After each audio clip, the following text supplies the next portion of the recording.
একটা রিপোর্ট বেরিয়েছিল, এটা খুব ইন্টারেস্টিং গল্প, কোথায় শেষ করব, যে শয়ে শয়ে মৃতদেহ আরম্ভকে বন্যায় ভেসে যাচ্ছে।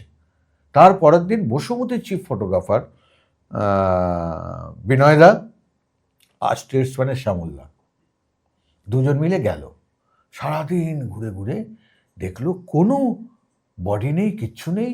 কোথায় শয়ে শয়ে বডি, লেখা তো বেরিয়ে গেছে, হেডিংয়ে আনন্দবাজার পত্রিকায় বেরিয়ে গেছে।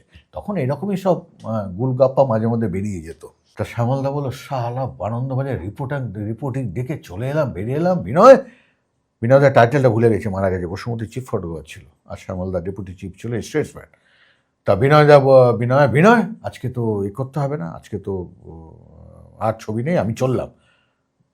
শ্যামল, তুই তো চলে যাবি, আমার বসুমতী কিন্তু আনন্দবাজারে যা বেরিয়েছে সেটাই বিশ্বাস করবে, আমাকে কিছু একটা তুলতেই হবে, বুঝলি?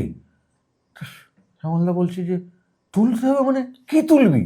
কিছুই তো নেই, বাড়ি ঘর ডুবে আছে, ডুবে যে কলা ভেলা করে যাচ্ছে, ছেলেরা ল্যাংটো ঝাঁপ দিচ্ছে, এ দিচ্ছে, নাচছে, করছে, এগুলো কি তোলার আছে? বলে না, এখান থেকে ছবি তোর উপর, তুই একটু বস, তোকে তুলতে হবে না।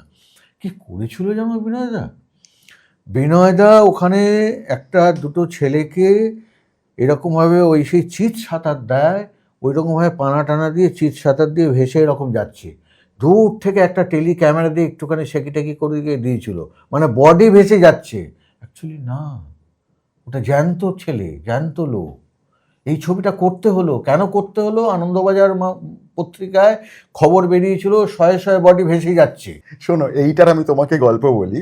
এটা সেই আমলের, যে সময় মানে আমাদের থেকে ধরো 2 জেনারেশন আগের সাংবাদিকদের কথা তুমি বলছো, হ্যাঁ, সেটা নিয়ে একটা কথা আমি একবার এই সমস্ত জিজ্ঞেস করেছিলাম। তখন আমাকে সুদেব দা এবং বিধান সিংহ তিনি আমাকে বলেছিলেন, শোনো, গুলদাবা একবার শুরু হয়ে গেলে আমি যদি লিখি 1000 মৃত্যু, অন্য কাগজ লিখে দেবে 2000 থেকে সেটা 3000-এ পৌঁছবে।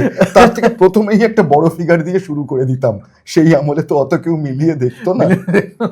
আর সত্যি মোবাইলে ছিল না, এত টিভিও ছিল না, খবরও ছিল না, সুতরাং খবরটা সত্যি কি মিথ্যে।